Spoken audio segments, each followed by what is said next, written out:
Assalamualaikum warahmatullahi wabarakatuh. Selamat pagi mahasiswa semuanya. Perkenalkan saya Indri Arafi Julianisa. Kalian bisa menyapa saya dengan Ibu Indri. Kali ini saya akan menjelaskan tentang materi pembelajaran terkait mata kuliah Design Thinking. Baik, langsung saja saya mulai. Apa itu Design Thinking? Teman-teman, sebagai mahasiswa, kalian semua dituntut untuk berpikir kritis. Nah, pemikiran yang kritis tersebut tidaklah mudah. Bagaimana cara berpikir kritis secara sopan, menyampaikan pendapat yang konseptual, maka melalui pembelajaran konsep design thinking yang akan Anda dapatkan, Anda akan terlatih untuk menyampaikan pendapat, untuk bisa mengemukakan apa itu alasan atau mungkin pendapat-pendapat Anda terhadap ruang publik. Nah, design thinking ini merupakan proses ya untuk berpikir secara kritis. Tentunya berpikir kritis itu ada tahapannya. Nah, tahapan yang pertama adalah tentang empathize, lalu ada define, ada ideate, lalu ada prototype, dan yang terakhir adalah test. Baik, saya akan bahas dulu yang pertama terkait empathize. Pada saat kita melihat suatu permasalahan, baiknya kita harus melihat terlebih dahulu bagaimana permasalahan itu timbul. Nah, ini namanya konsep empati. Kenapa sih bisa terjadinya masalah tersebut? Karena kalau kata peribahasa nggak mungkin ada api ya gitu, nggak mungkin ada asap ya, tentunya ada salah satu yang menjadi penyulutnya dulu. Teman-teman harus melihat dulu terhadap suatu permasalahan, apa sih yang menjadi penyebabnya. Konsep empati dalam design thinking melatih mahasiswa untuk melihat kondisi sekitar terhadap permasalahan itu kenapa bisa terjadi. Lalu teman-teman akan engage terhadap apa yang sedang terjadi. Teman-teman akan get involved terhadap apa yang akan terjadi. Nah, kemudian teman-teman akan melakukan observasi. Kenapa sih kok bisa terjadi permasalahan tersebut? Lalu yang terakhir adalah watch and listen. Gimana caranya teman-teman melihat kondisi sekitar setelah melakukan observasi, lalu mencoba mendengar apa sih yang menjadi komentar orang-orang yang melihat terhadap permasalahan tersebut. Boleh kita ambil dalam berbagai contoh. Misalnya saja teman-teman berangkat dari rumah menuju ke kampus. Pasti ketemu sama yang namanya permasalahan kemacetan. So, kita harus engage dulu nih dengan masalah tersebut. Engage artinya kita masuk dalam permasalahan itu. Kita melihat kondisi kemacetan langsung oleh diri kita sendiri. Lalu kita mengobservasi. Jika hanya ada satu jalan, apa sih penyebab kemacetan tersebut? So, you do the observation for the traffic jam. Kalian akan lihat kenapa jalan itu kok bisa macet dan di jam berapa. And then kita lakukan watch and listen. Ketika teman-teman melihat dan teman-teman mendengar, apakah tadi jam kemacetan itu selalu berulang dari jam 6 sampai dengan di jam 8? So, kita akan sebut ini adalah rush hour. Jadi traffic jam yang selalu terjadi pada saat orang mengejar di jam kerja yang di pagi hari. Nah, kemudian kita akan mendengar masukan-masukan dari masyarakat sekitar. Apakah dengan kondisi penduduk yang banyak, lalu jam kerja juga yang semuanya sama masuk di jam 8, anak sekolah juga masuk sekolahnya di jam 7 atau di 7.30, maka pemerintah harus melihat dan mendengar apa kiranya kebijakan atau resolusi atau tadi solutif yang dapat menyelesaikan permasalahan kemacetan tersebut. Nah, langkah yang kedua setelah melakukan empathize atau tadi punya empati terhadap permasalahan, kita akan mendefine problemnya. Ketika kemacetan tadi terjadi, create a persona.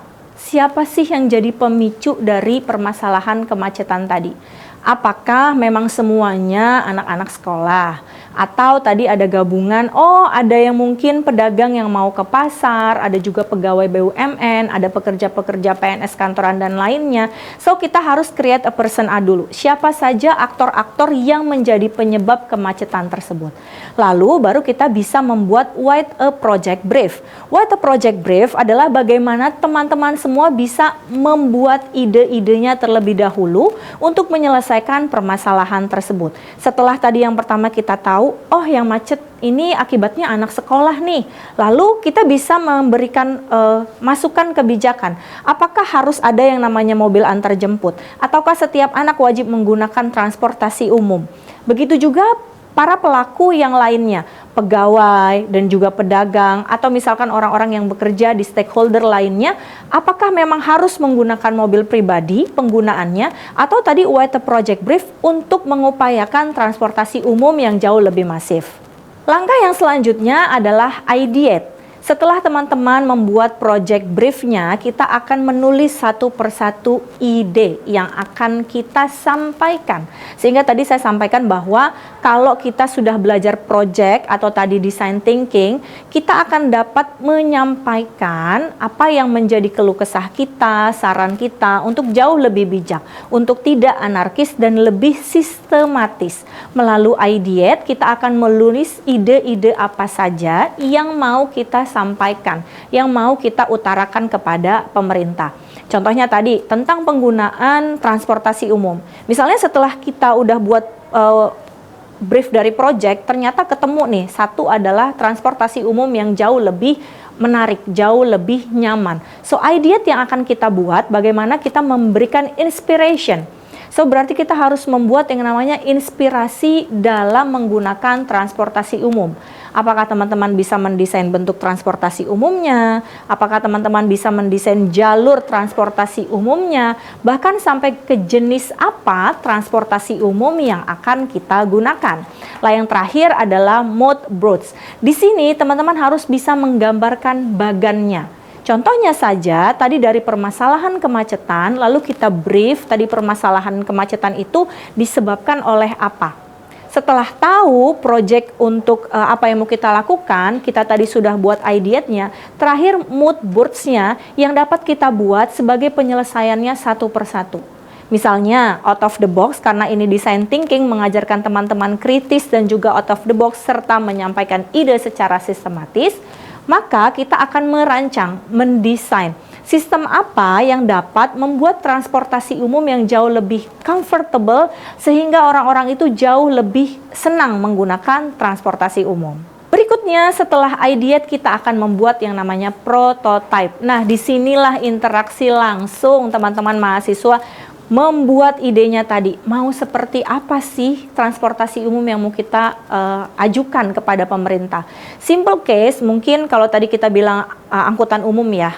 Nah, angkutan umum yang sudah ada, sebenarnya pemerintah juga sudah membuat ya salah satu mobil angkutan umum yang kita bilang misalnya ada di lingkungan Jaklingko. Nah, itu sudah lumayan comfortable ya. Walaupun memang jalurnya tetap sama seperti jalur pengendara umum, tidak seperti Transjakarta yang memang mereka memiliki jalurnya tersendiri.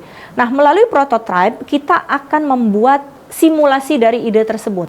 Dari gambar transportasi umumnya, lalu jalur trackingnya, berapa banyak sekolah yang harus mendrop siswa-siswinya atau tadi mahasiswinya yang bisa menggunakan transportasi umum ini. Hingga nanti para pekerja kantoran yang juga akan menggunakan transportasi umum ini bisa tahu di titik mana dia akan menyambung transportasi umum yang lainnya sehingga tadi tercapai bahwa transportasi umum yang comfort bisa diperoleh oleh seluruh masyarakat. Nah, langkah berikutnya setelah kita buat prototype ya, kita akan mengetes nih. Mengetes ini adalah kita akan mengundang masyarakat umum untuk mencoba ide yang sudah kita lakukan atau yang sudah kita pikirkan. Kalian bisa aja tes beberapa dari keluarga, teman dekat, atau sahabatnya, ya rekan-rekan yang ada di kampus atau yang ada di kantor dan di sekolah.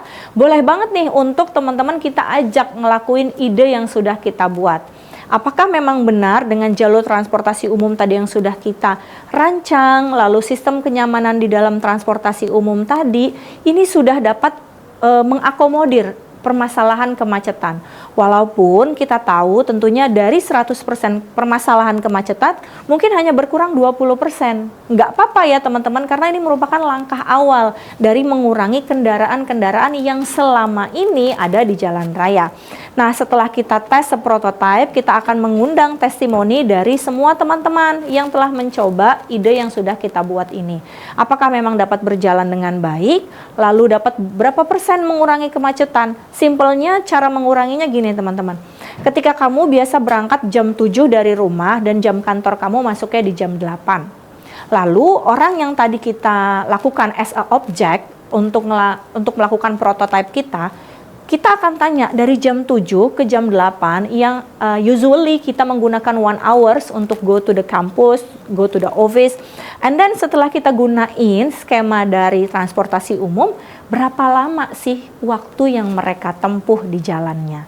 Nah, apakah nanti bisa jauh lebih cepat? Nah, kalau misalnya tadi lebih cepat, berapa persen kecepatannya? Yang tadinya saya tiba di kantor jam 8, berangkat dari rumah jam 7.